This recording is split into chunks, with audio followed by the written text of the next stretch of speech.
So Syrian refugees have become a huge political issue through all the governments of the world. And with the Republican Party and Donald Trump claiming that we need to have 0 Syrian refugees and there's no way to vet them, I wanted to enlighten you on the vetting process and why these people need our help. So Bashar al-Assad and ISIS are the predominant reasons why Syria is in such a mess. Of course, also moderate rebels in Russia as well, all fighting a civil war within Syria. And what these people have to have experienced is denied human rights. 250,000 of them have been killed. 4.3 million people have left the country. And the war crimes include systematic Nazi-based killing, industrial killing, chemical weapons attacks against civilians, that's 1,500 of them, and then airstrikes on civilians.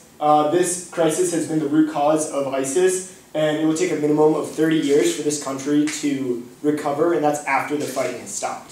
And this quote right here illustrates how the people in Syria don't want to be pushed and do not want to join ISIS or extremist groups, but when they have no other choice and it's their safety on the line, they become desperate and will just flock into their arms.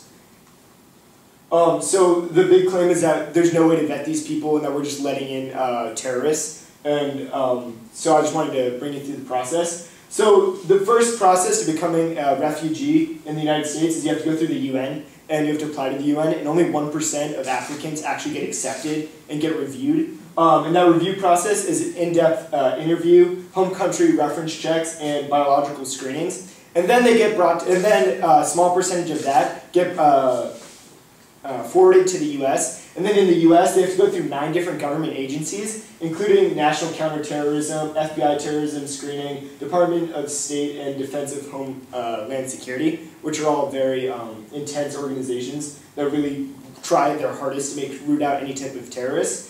The Obama administration has stated out of the 1,800 refugees that we have brought in, 50% of them are children, 25% of them are over the age of 60, and only 2% are male and military age.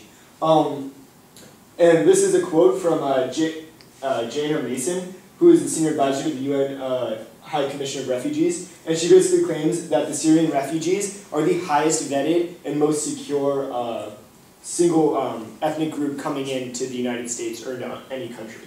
And of the 784,000 refugees that have been admitted into the U.S., and this isn't just Syrian, these are all the refugees admitted into the U.S., only 3 of them have been caught planning a terrorist attack, and that wasn't even in the U.S. So why would we deprive 781,000 people of life-changing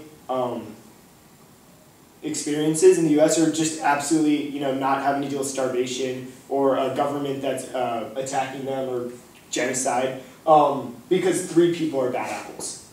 And the U.S. has only taken 1,800, where Europe has taken 123,000. Obama plans to take in another 10,000, but he's had major opposition from the Republican Party. And I just urge you to support the bringing in of more Syrian refugees.